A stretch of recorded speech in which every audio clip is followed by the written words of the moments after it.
আসসালামু আলাইকুম। Advanced learning academy math and ইংলিশের পক্ষ থেকে তোমাদের সবাইকে জানাই অনেক অনেক শুভেচ্ছা ও অভিনন্দন। সুপ্রিয় ষষ্ঠ শ্রেণীর শিক্ষার্থীরা, আজ সমাধান করব তোমাদের 2026 সালের গণিত বইয়ের অনুশীলনী 3.3 এর অঙ্ক নং নমুনা প্রশ্ন, বহু নির্বাচনী প্রশ্ন। আজকে আমরা এগুলোর সমাধান করব। দেখো, তোমাদের গণিত বইয়ের পৃষ্ঠা 74, 2026 সালের যে গণিত বই আছে 74 পৃষ্ঠাতে যে নমুনা প্রশ্ন অর্থাৎ বহু নির্বাচনী যে প্রশ্নগুলো আছে, আজ আমরা সেগুলোর সমাধান করব।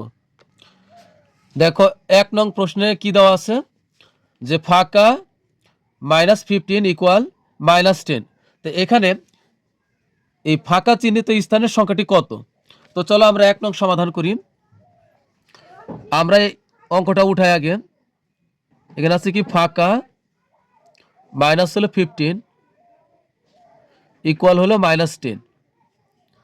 তো আমরা এই ফাঁকার মান বের করব। এজন্য কি করব, ফাঁকাটাকে হাতের বামে রেখে দেব, অর্থাৎ সমানের এর পাশে আমরা ফাঁকা রাখবো। আর ফাঁকা ছাড়া যে সংখ্যাগুলো আছে এই সকল সংখ্যার আমাদের এর পাশে কোনো প্রয়োজন নেই, আমরা সব হাতের ডান দিকে পাঠাই দিব। তো এখানে আমরা ফাঁকা রেখে দিলাম। ফাঁকা যদি এখানে রেখে দিই তাহলে ওই পাশে আছে কি, আগের থেকে আছে হলো -10। এখন এই পাশের -15 যদি আমরা ওই পাশে নিয়ে যাই তাহলে কিন্তু প্লাস হয়ে যাবে। তো তোমরা জানো যে সমানের এক পাশের যোগ চিহ্ন কোন সংখ্যা অপর পাশে গেলে কি হয়ে যাবে, মাইনাস চিহ্ন থাকলে ওই পাশে গেলে প্লাস হয়ে যাবে। যেমন ধরো এটা হলো সমান চিহ্ন, তোমার এই পাশে থেকে যদি +5 যদি ওই পাশে, যদি -5 ওই পার যায়, এটা সমান এখানে আছে ধরো -5, যদি এটা সমানে ওই পাশে তুমি পাঠাও তাহলে হয়ে যাবে হলো +5। আর যদি তুমি এই পাশ থেকে তুমি যদি +5 এর কোনো কিছু পাঠাও ওই পাশে হয়ে যাবে -5। তো এভাবেই এখানে দেখো এই -15 ওই পাশে চলে গেলে হয়ে যাবে হলো +15। এই যে +15 হলো। তো সুতরাং ফাঁকার ফাঁকাই থাকবে, সমানের সমানই থাকবে। এখন দুই রকমের চিহ্ন হলে, তোমরা দুই রকমের চিহ্ন হলে ফলাফল জানবে যে কমে যাবে। দেখো, এটা হলো -10 অর্থাৎ -10 -10, আর এটা হলো কি +15। তার মানে 15 চিহ্ন হলো যোগের আর 10 চিহ্ন হলো বিয়োগের। তো এখন বড়টা, দুই রকমের চিহ্ন থাকলে বিয়োগ করবা, কোনটার থেকে কোনটা বিয়োগ করবা, বড়টার থেকে ছোটটা বিয়োগ করবা। তো এখানে বড় সামনে থাকলো না পিছনে থাকলো এটা তোমার দেখার দরকার নাই, যে যেখানে থাকে থাকুক, খালি বড়টা থেকে তুমি ছোটটা বিয়োগ করবা, বাদ দিয়ে দিবা দুই রকমের চিহ্ন থাকলে। তো 15 থেকে 10 বিয়োগ করবা, বিয়োগ করলে কত হবে, 15 থেকে 10 বিয়োগ করলে কত হবে 5। তাই 15 থেকে যদি আমরা 10 বাদ দিই তাহলে হবে কত 5। তো এটাই কিন্তু ফাঁকা ঘরের মান, ফাঁকা ঘরে তাহলে মান বসাইতে হবে 5। তো দেখো এখন এই ফাঁকা ঘরে তাহলে কত বসবে, 5 বসবে। এখন দেখো এই 5 5 বিয়োগ 15, তাহলে ফলাফল কত আসতেছে, 5 বিয়োগ হলো 15। তুমি মিলছে কিনা তুমি নিজেই বুঝবা। এই যে 5, তুমি ফাঁকা করে 5 বসাইছো, আর এখানে হলো না, ফাঁকা করে বসাইছো তুমি 5, শুধু 5। তো ফাঁকা করে বসাইছো 5 আর বিয়োগ হলো 15। তো এখানে দেখো 5 এর 5 ফাঁকা উঠাই দিলাম, 15। এখন কে বড়, 15 হলো দুই রকমের চিহ্ন হলে তুমি বিয়োগ করবা। তো 15 হলো বড় আর 5 হলো ছোট। তো 15 থেকে 5 বাদ দিলে কত হবে, 10 হবে, কিন্তু চিহ্ন হবে কি বিয়োগ চিহ্ন, কারণ এখানে 15 বড়, তাই বড়টার চিহ্ন আমাদের কি অব্যাহত রাখতে হবে। তাহলে এখানে কত হলো -10। সবসময় বড় চিহ্ন যা থাকবে তুমি বিয়োগ করার পর বড় চিহ্নটা তার বিয়োগ ফলের সামনে বসাইতে হবে। তো 15 যেহেতু বড় তাহলে 15 আগে এই 15 আগে যেহেতু মাইনাস আছে, তাই আমরা বিয়োগ করার পর 10 থাকে, 10-এর আগেও আমাদের মাইনাস বসাতে হবে। তাহলে দেখো -10 মিলতেছে, 5 বিয়োগ 15, অর্থাৎ 15 থেকে তুমি যদি 5 বিয়োগ করো তাহলে কিন্তু -10 হবে। অথবা তুমি যদি ক্যালকুলেটারে তুমি যাচাই করো, ক্যালকুলেটারে প্রথমে 5 লিখবে, পরে লিখবে ক্যালকুলেটারে -15, তাহলে দেখবে আসবে -10। তো তাহলে আমাদের উত্তর হবে কত, উত্তর হবে হলো এই 5, আমাদের গ নং হলো সঠিক। এরপর দেখো নিচের তথ্যের আলোকে 2 ও 3 নং প্রশ্নের উত্তর দাও। -7, -8, -9 তিনটি পূর্ণ সংখ্যা। হ্যাঁ, এটা হলো কি, তিনটা হলো পূর্ণ সংখ্যা। এখন পূর্ণ সংখ্যা কি? পূর্ণ সংখ্যা কি? পূর্ণ সংখ্যা হলো শূন্য সহ, পূর্ণ সংখ্যা হলো শূন্য সহ সকল ধনাত্মক, এই যে পূর্ণ সংখ্যা হলো শূন্য থাকবে, সকল এই যে একের থেকে শুরু করে যা আছে সব থাকবে, শূন্য থাকবে, সকল ধনাত্মক সংখ্যা। ধনাত্মক সংখ্যা বলতে যে সংখ্যার আগে কোনো মাইনাস নেই, ধনাত্মক সংখ্যা বলতে যে সংখ্যার আগে কোনো মাইনাস নেই। তো এগুলা কিন্তু কি হলো, শূন্য সহ সকল ধনাত্মক থাকবে। আবার ঋণাত্মক সংখ্যাও থাকবে, যেমন -1, -2, -3, এগুলো যা আছে সব সহই হলো তোমার পূর্ণ সংখ্যা। তো এখানে পূর্ণ সংখ্যা বলছে কি, কোনো অপূর্ণতা নাই। তো এখন দেখো ওই -7, -8, -9 তিনটি হলো কি পূর্ণ সংখ্যা। এই প্রশ্নটা আমি আবার পড়ছি, যে নিচের তথ্যের আলোকে 2 ও 3 নং প্রশ্নের উত্তর দাও। -7, -8, -9 তিনটি পূর্ণ সংখ্যা। তো অবশ্যই শূন্য সহ সকল ধনাত্মক, মানে হলো যে সকল সংখ্যার আগে কোনো মাইনাস নাই সেগুলো, আবার সকল ঋণাত্মক, আবার যাদের আগে মাইনাস আছে সেগুলো, সব মিলাই কি পূর্ণ সংখ্যা। তো -7, -8 তিনটি পূর্ণ সংখ্যা। এখন বলছে যে এই তথ্যের আলোকে আমাদের 2 নং আর 3 নং প্রশ্নের উত্তর দিতে হবে। 2 নঙ্গে বলছে যে প্রথম সংখ্যার সাথে দ্বিতীয় সংখ্যার যোগাত্মক বিপরীত সংখ্যা যোগ করলে হয় -15, -1, 1 এবং ঘ নম্বর দেওয়া আছে 15। কোনটা সঠিক? প্রথম সংখ্যার সাথে দ্বিতীয় সংখ্যার যোগাত্মক বিপরীত সংখ্যা যোগ করলে। এখন প্রথম সংখ্যা এখানে আমাদের কত আছে? -7। তাহলে এই -7 এর সাথে দ্বিতীয় সংখ্যা এখানে পজিশনে দ্বিতীয় নাম্বার আছে হলো -8। যে দ্বিতীয় সংখ্যার যোগাত্মক বিপরীত সংখ্যা যোগ করলে হয়। তুমি একটা কথা মনে রাখবে, যে যোগাত্মক এই কথাটা তুমি ভুলে যাও, তুমি মনে করো যে বিপরীত সংখ্যা। তো -8 এর বিপরীত সংখ্যা কত? -8 এর বিপরীত সংখ্যা হবে কি? +8। তো আমরা এখন 2 নং প্রশ্নের সমাধান করব। যে এখানে আমরা লিখব যে দ্বিতীয় সংখ্যা, প্রথম সংখ্যা সাথে আমরা দ্বিতীয় সংখ্যার যোগাত্মক বিপরীত সংখ্যা আমরা যোগ করব। তো আমরা লিখব যে দ্বিতীয় সংখ্যা -8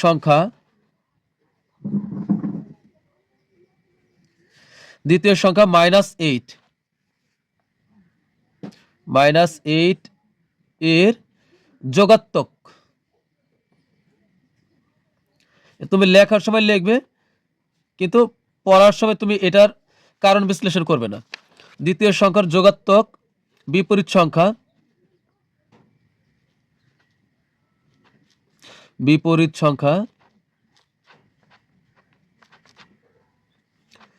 -8 এর বিপরীত কি হবে?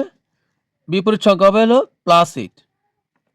অথবা তুমি যদি শুধু 8 লেখো তাও কিন্তু সমস্যা নেই, মানে শুধু 8 লেখাটার অর্থ হলো এটা কিন্তু +8, তাই তো? তো এখন প্রশ্ন মতে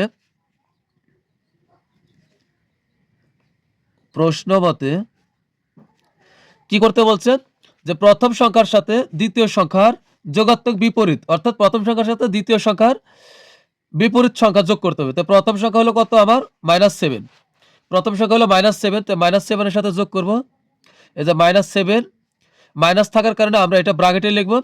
এর সাথে যোগ করব হলো এই -8 এর বিপরীত সংখ্যা। তো -8 এর বিপরীত সংখ্যা হলো +8। এই যে আমি প্রথম সংখ্যা লিখলাম যোগ, এরপরে দ্বিতীয় সংখ্যার বিপরীত সংখ্যা হলো 8, তাই এটা আমরা যোগ করে দিলাম। বিপরীত সংখ্যা হলো 8, তা আমরা যোগ করলাম 8 বা +8, তুমি যেটা লেখো দুটাই সঠিক, শুধু 8 লিখলেও কোনো সমস্যা নেই। এখন যোগ করলে কি দাঁড়াবে? এখানে থাকতেছিল -7, এখানে প্লাস, আর প্লাস গুণ করলে হবে কি? একই রকম চিহ্ন গুণ করলে হয় প্লাস, তো প্লাস আর প্লাস গুণ করলে হবে +8 এর 8। তো এখন দুই রকমের চিহ্ন হলে কমে যাবে, তো এখানে -7, এখানে +8, তাহলে পরিমাণ কমবে। তো এখন বড়টার থেকে আমরা ছোটটা বিয়োগ করবো, তাহলে তো কমে যাবে। তো বড়টা আগে আছে না সামনে আছে এটা তোমার দেখার দরকার নেই, যেখানেই থাকুক তুমি বিয়োগ করবে তাহলে হয়ে যাবে। তো এখানে 8 বড়, 8 থেকে আমরা 7 বিয়োগ করলে হবে 1। ভাবতে পারো 7 থেকে 8, 7 সাথে 8 কিভাবে বিয়োগ করবো? না, 8 পরে আছে সমস্যা নেই, 7 চিহ্ন বিয়োগ, যে ছোটটাকে বড়টা থেকে বিয়োগ করে দিবা। তো এখানে 8 থেকে 7 বিয়োগ করলে হবে 1, তাহলে আমাদের এখানে উত্তর হবে কত? গ নং উত্তর হবে 1। এরপর আমরা সমাধান করব হলো 3 নং প্রশ্নের। 3 নং প্রশ্নে দেওয়া আছে যে প্রথম ও তৃতীয় সংখ্যার যোগাত্মক বিপরীত সংখ্যার যোগফলের সাথে দ্বিতীয় সংখ্যা যোগ করলে যোগফল এ হলে। এখানে তুমি এই যোগাত্মক কথাটা ভুলে যাও। বলছে তোমাকে প্রথম ও তৃতীয় সংখ্যার যোগফল। তো আমাদের প্রথম সংখ্যা হলো -7 আর দ্বিতীয় সংখ্যা হলো -8 আর তৃতীয় সংখ্যা হলো -9। এখন আমাকে বলছে যে প্রথম ও তৃতীয় সংখ্যার, তো প্রথম সংখ্যা হলো -7 আর তৃতীয় সংখ্যা হলো -9। ঠিক আছে, এই দুইটা সংখ্যার বিপরীত সংখ্যার মানে -7 এর বিপরীত সংখ্যা হয়ে যাবে কি +7, অর্থাৎ শুধু 7 বা +7 তুমি যাই বলো দুটাই সঠিক। আর -9 এর বিপরীত সংখ্যা কি হবে? +9 বা অথবা শুধু 9। তো এই দুইটার যোগফলের সাথে এই দুইটার যে যোগফল হবে, এই যোগফলের সাথে তোমার যোগ করতে বলছে হলো দ্বিতীয় সংখ্যা এই -8 না, এই যোগফলের সাথে আবার তোমার -8 যোগ করতে হবে। যোগ করলে এখন নিচের কোনটা সঠিক এটা আমাদের বের করতে হবে। তো আগে চলো আমরা বের করি যে আমরা আগে লিখব প্রথমেই -7। আমাদের প্রথম সংখ্যা কি? প্রথম সংখ্যা হলো উদ্দীপকে কিন্তু দেওয়া আছে যে প্রথম সংখ্যা হলো কত? -7, দ্বিতীয় সংখ্যা -8 এবং তৃতীয় সংখ্যা হলো -9। তা আমরা লিখব প্রথম সংখ্যা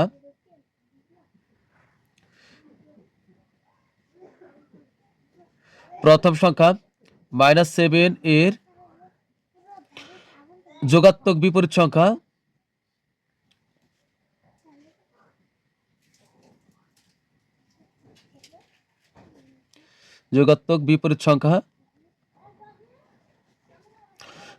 হলো কি?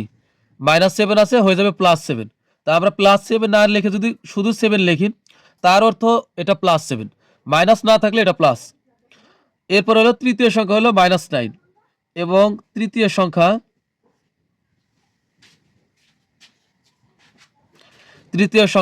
-9 এর যোগাত্মক বিপরীত সংখ্যা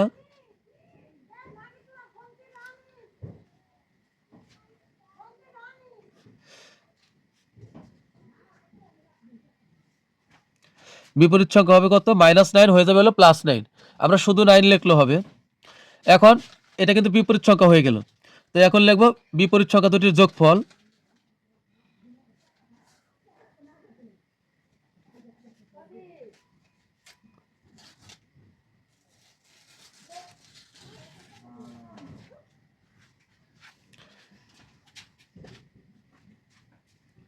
বিপরীত সংখ্যা দুটির যোগফল কত হবে? এই 7 আর হলো 9 যোগ করলে হবে 16। তো এখন যোগফলের সাথে কি যোগ করতে বলছে? দ্বিতীয় সংখ্যা হলো -8। আমাদের দ্বিতীয় সংখ্যা কি? দ্বিতীয় সংখ্যা হলো -8। এই যে এটা হলো -8। তো এখন আমরা লিখব যোগফলের সাথে -8 যোগ করলে হবে যোগফলের সাথে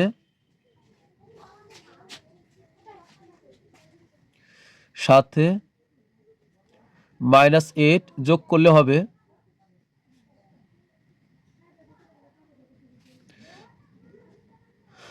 কত হবে? 16। 16 এর সাথে যোগ করতে হবে -8। তো যোগটা কিভাবে করব? এই যে 16 যোগ করতে বলছে কাকে? -8 কে।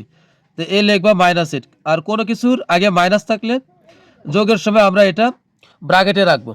তো এখন এই 16 এই প্লাস দ্বারা মাইনাসকে গুণ করলে কি হবে? তোমরা অবশ্যই জানো 2 রকমের চিহ্ন গুণ করলে হবে মাইনাস। তো প্লাস মাইনাস হবে মাইনাস, সমান সমান কত হলো? 8। তো আমাদের অর্থাৎ এই 8 হলো কি? অর্থাৎ এই এ সমান হলো 8। অর্থাৎ তুমি এই 8 এ তুমি যে রেজাল্টটা পেয়েছো এটার মান হলো এ। তোমাকে আগে বলে দেওয়া হয়েছে যে প্রথম ও তৃতীয় সংখ্যার যোগাত্মক বিপরীত সংখ্যার যোগফলের সাথে দ্বিতীয় সংখ্যা যোগ করলে তুমি যে যোগফলটা পাবে তার মান হবে এ। অর্থাৎ আমরা এর সমান পেলাম হলো 8। আমরা 8 পেয়েছি, 8 এর মান হলো এ। এখন যদি তাই হয় তাহলে এই 4টা অপশনের ভিতরে কোনটা সঠিক? এখানে বলছে হলো এই এ চিহ্নের নাম কি? তোমরা অবশ্যই জানো যে বড় ছোট চিহ্ন কোনটা। যে চিহ্নটা এই ফাঁকার দিকে এ চিহ্নের নাম হলো বড় বা গ্রেটার দেন, কিন্তু এটাকে আমরা প্রকাশ করব কিভাবে? যদি এই এরোর মাথায় কেউ থাকে কোনো সংখ্যা, তাহলে তার মান হবে ছোট। আর এই ফাঁকার দিকে, এই বড় ফাঁকার দিকে যে থাকবে সে সে হবে বড়, আর এরোর মাথায় যে থাকবে সে হলো ছোট। এখন দেখো, তুমি যদি 5 আর 7 লেখো, এখন এটা চিহ্ন দ্বারা তুমি যদি প্রকাশ করতে চাও, তাহলে এরোর মাথায় থাকবে হলো 5, এই যে 5 হলো ছোট আর 7 হলো বড়। আবার এটাকে তুমি যদি এইভাবে লেখো, যেখানে 5 আছে আর এখানে 7 আছে, এখন তুমি কিভাবে প্রকাশ করবা? তাহলে 7 থাকবে হলো ফাঁকার দিকে আর 5 থাকবে হলো সামনের দিকে। তো এখন এখানে কি বলছে দেখো, এখানে বলছে এ হলো ছোট আর -15 হলো বড়। তোমরা নিশ্চয়ই জানো যে মাইনাস কোনো সংখ্যার আগে যদি মাইনাস থাকে, সে সংখ্যা যত বড় হইতে থাকবে তার মূল্য বা মর্যাদা তত কমতে থাকবে। তো -15 হলো, এখানে এ সমান কত? এর মান হলো 8, আর এখানে হলো -15। তো 8 বড় না -15 বড়? 8 হলো ধনাত্মক, মানে 8-এর আগে কোনো বিয়োগ নাই, আর এটা হলো 15 হলো বিয়োগ চিহ্ন। তো বিয়োগ চিহ্ন যত থাকবে, বিয়োগ কোন সংখ্যার আগে বিয়োগ থাকলে সেই সংখ্যাটা যত বড় হইতে থাকবে সেই সংখ্যাটা তত তার মূল্য বা মর্যাদা কমতে থাকবে। তাহলে অবশ্যই এ -15 থেকে 8 বড়, শুধু 8 না, এই -15 থেকে 1ই বড়, 1 -15 থেকে বড়, অনেক বড়। আর 8 হলে তো সেটা আরো বড় হবে। তার অর্থ হলো যে চিহ্নের আগে মাইনাস নাই সে চিহ্নটা অবশ্যই যার আগে মাইনাস আছে তার চেয়ে অনেক বড়। তো এখানে -15 এই ফাঁকার দিকে আছে, এর চিহ্ন দ্বারা এটাই বোঝাচ্ছে যে -15 হলো বড় আর এ হলো ছোট। এটা কি কখনো হতে পারে? না, এর মান হলো এখানে 8, তাহলে এ হলো তোমার বড়, তাহলে এইটা ঠিক নাই। এরপর এখানে বলছে এ বড় আর -90 ছোট। হ্যাঁ, এটা ঠিক আছে, কারণ এর মান হলো 8 আর এ আছে ফাঁকার দিকে, তার মানে এ হলো বড়, আর -90 এটা তো অবশ্যই ছোট। -15 হচ্ছে -90 আরো বেশি ছোট। তো এই 90 হলো ছোট, -90 ছোট আর এ বড়, এ মানে হলো 8 বড়, তাহলে কিন্তু এটা সঠিক আছে। এরপরে গ নং দেখো, বলছে এ বড় 97 ছোট। এটা কি হতে পারে? কারণ এর মান হলো 8 আর 97 হলো 97, তাহলে তো 8 বড় 97 ছোট, এটাই তো বোঝাচ্ছে, এটা তো হতে পারে না, তাহলে এটা ঠিক নাই। আবার এখানে বলছে এ হলো ছোট, এ এর দিকে এ হলো ছোট আর -97 হলো বড়, এটা কি কখনো হতে পারে? কারণ 97 আগে মাইনাস, তাই এটা অবশ্যই আরো বেশি ছোট। তাহলে আমাদের উত্তর হবে খ নং। এবার 4 নং প্রশ্ন দেখো, বলছে এ সমান 45, এরপরে মাইনাস ইন্টু -11, এবং বি সমান 57 প্লাস ইন্টু -4 হলে এই এ সমান হলো 56, বি সমান হলো -53, না এ হ্যাঁ, এবং 3 নম্বরে আছে কি a - b সমান হলো কি 3। তা আমি আবার বলতেছি, যদি এইটাই হয় তাহলে 1 নম্বর আছে a সমান 56, b সমান -53, আর 3 নম্বর আছে a - b সমান হলো 3। এখন এটা আমাদের মান বের করতে প্রমাণ করতে হবে যে নিচের কোনটি সঠিক। তো আমরা মানগুলা বের করি আগে। প্রথমে দেখো এ নাম্বার, তো আমরা একটা করে মান বের করি। প্রথমে আছে কি এ সমান আছে হলো 45 মাইনাস, এরপরে ব্র্যাকেটের ভিতরে -11। তো আমরা যদি এটা বের করি তাহলে কত হচ্ছে? এখানে 45 এর 45, আর একই রকম চিহ্ন গুণ করলে হবে যোগ, তো মাইনাসে মাইনাস হয়ে যাবে প্লাস, 11 হবে 11, ব্র্যাকেট কিন্তু উঠে গেল। তো 45 আর 11 যোগ করলে কত হবে? 56। তো এর মান বের হলো 56। দেখো আমাদের কিন্তু এই 1 নং মিলে গেছে, 56, এর সমান হলো 56, তাহলে এটা সঠিক।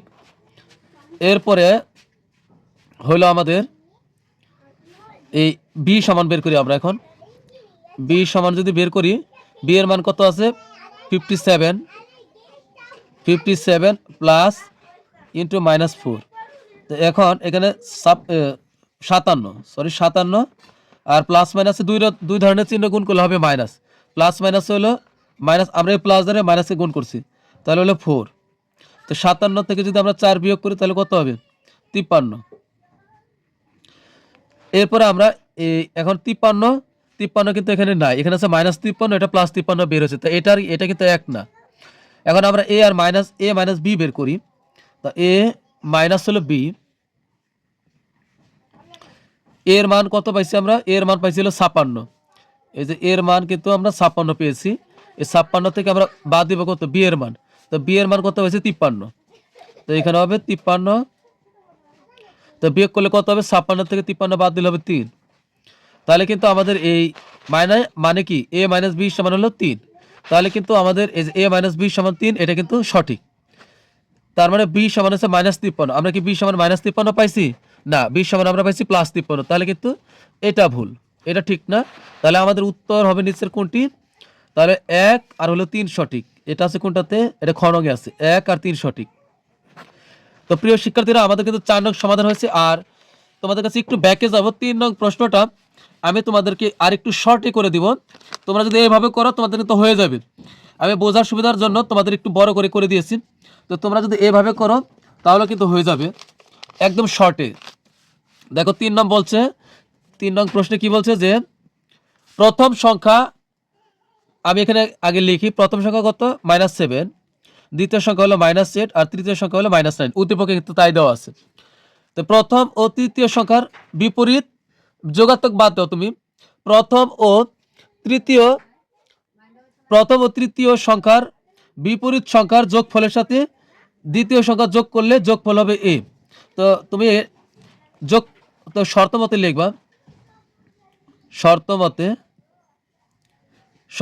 তুমি প্রথম সংখ্যা কত? প্রথম সংখ্যা হলো -7। তো -7 এর বিপরীত সংখ্যা কত হবে? +7। তো +7 যোগ, আর এর সাথে তৃতীয় সংখ্যার বিপরীত সংখ্যা যোগ করবা। তো তৃতীয় সংখ্যা হলো -9, হয়ে যাবে কি +9, মানে শুধু 9 মানেই +9। হ্যাঁ, যোগ করলাম। এই যোগ ফলের সাথে আবার তোমার কি যোগ করতে হবে? দ্বিতীয় সংখ্যা, এর সাথে যোগ করতে হবে দ্বিতীয় সংখ্যা, ডাইরেক্ট যোগ করতে হবে। তো এই যোগ ফলের সাথে তুমি দ্বিতীয় সংখ্যা যোগ করো। যোগ হলো দ্বিতীয় সংখ্যা কত? দ্বিতীয় সংখ্যা হলো -8। এই যে -8 তুমি যোগ করলা, যোগ করলে তা হবে a। এই যে তোমার এটা হলো a সমান সমান a। এখন তুমি বের করো, বা দিয়ে এখন বের করো। 7 এর 7 আর 9 এর 9 আর প্লাস মাইনাস হলো -8 সমান হলো a, বা 7 আর 8 যোগ করলে হবে 16 মাইনাস হবে 8 সমান হলো a। তো সুতরাং কি বের হলো? এখানে 16 থেকে 8 বিয়োগ করলে 8 সমান সমান হলো a। 8 সমান সমান a, অর্থাৎ হলো a সমান সমান হলো 8, অর্থাৎ তুমি এর মান কি পেলা? 8। তা এখন তোমার এ পর্যন্ত কিন্তু শেষ। এরপরে তুমি এই যেটা সঠিক তুমি খালি এটা দিয়ে দিবে। তার এটাই কিন্তু তোমার 8 সমান কিন্তু a বের হলো।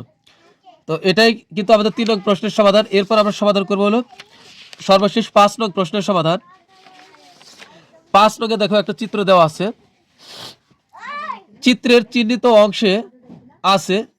চিহ্নিত অংশে আছে অঋণাত্মক পূর্ণ সংখ্যা, সকল মৌলিক সংখ্যা, সকল জোড় সংখ্যা।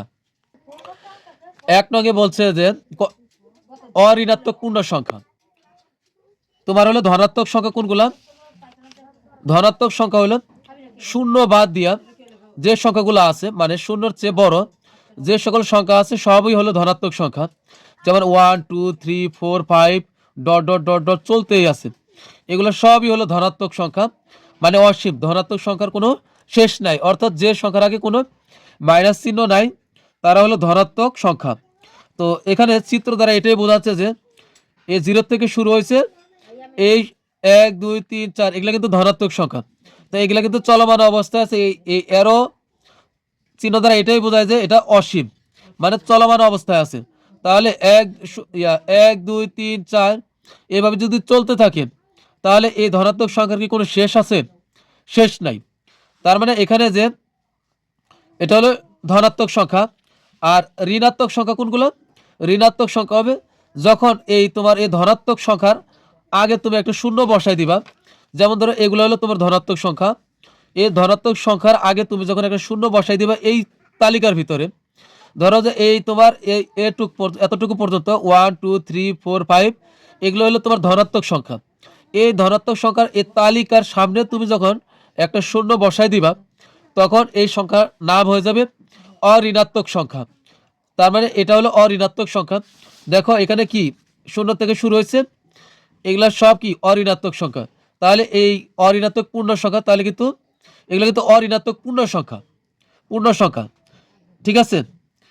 এগুলা কিন্তু কোনো অর্ধেক কোনো সংখ্যা না, এগুলা কিন্তু অঋণাত্মক একদম পূর্ণ সংখ্যা।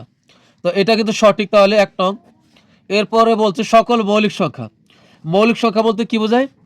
যে সংখ্যাগুলোকে ওই সংখ্যা, মৌলিক সংখ্যা হলে কি, যে সংখ্যাকে 1 এবং ওই সংখ্যা নিজে ছাড়া আর অন্য কোনো সংখ্যা দিয়ে ভাগ করলে ভাগফল শূন্য হয় না, তাদেরকে মৌলিক সংখ্যা বলে। যেমন ধরো মৌলিক সংখ্যার ভিতরে শুধুমাত্র 2 হলো জোড়, একটাই জোড় মৌলিক সংখ্যা, আর বাদ বাকি কিন্তু সব বেজোড়। যেমন ধরো 7 একটা মৌলিক সংখ্যা, 7কে তুমি 1 ছাড়া, আমরা জানি যে কোনো সংখ্যাকে 1 এবং ওই সংখ্যা দিয়ে ভাগ করা যায় সব সময়। তো 7কে কেবলমাত্র 1 দ্বারা আর হলো 7কে কেবলমাত্র 7 দ্বারাই ভাগ করলে ভাগফল শূন্য হবে। এছাড়া আর কোনো সংখ্যা দিয়ে একে ভাগ করা যাবে না। 7, 11, এরপরে হলো 13, 17, এগুলা কি সব মৌলিক সংখ্যা। তো দেখো এই তোমার যে এখানে যে সংখ্যাগুলো আছে, তার মানে এখানে চলমান অবস্থা আছে, আজীবন চলতে থাকবে, এটা অসীম। তাহলে 4 আছে, তারপরে 5 হবে, 6 হবে, 7 হবে, 8 হবে, 9 হবে, 10 হবে, এভাবে যদি চলতে থাকে তাহলে অবশ্যই এ তালিকার ভিতরে সকল মৌলিক সংখ্যা আসবে। এখানে তো একটা আসছে, এভাবে চলতে থাকলে আরও আসবে, তার মানে সকল মৌলিক সংখ্যাও এটার ভিতরে আছে, তাহলে এটাও সঠিক। এরপরে বলছে সকল জোড় সংখ্যা। তোমার সংখ্যার তালিকায় যদি অসীম থাকে, সীমাহীন থাকে, তাহলে এর ভিতরে এখানে একটা জোড় আসছে, এখানে আরেকটা জোড় আসছে, এভাবে চলতে থাকলে তো জোড় সংখ্যা আরও আসতে থাকবে, তার মানে এর ভিতরে সকল জোড় সংখ্যাও আছে। আমরা এই আরো দ্বারা চলমান অবস্থায় বোঝাই যে আরও আছে, অসীম। তাহলে 3 নম্বর সঠিক, সকল জোড় সংখ্যা। তো এর তাহলে আমাদের কোনটা সঠিক হবে? এখানে সঠিক হবে ঘ নং 1, 2 এবং 3। তো প্রিয় শিক্ষার্থীরা, তোমাদের কাছে রিকোয়েস্ট থাকবে, আমার ক্লাস বুঝতে পারলে অবশ্যই আমার চ্যানেলটা সাবস্ক্রাইব করে আমার পাশে থাকবে। তো পরবর্তী ক্লাসে আমরা সমাধান করবো হলো এই যে সৃজনশীল প্রশ্ন আছে, আমরা সেগুলো সমাধান করব পরবর্তী ক্লাসে। তো সবাই ভালো থাকবে, সুস্থ থাকবে, আল্লাহ হাফিজ।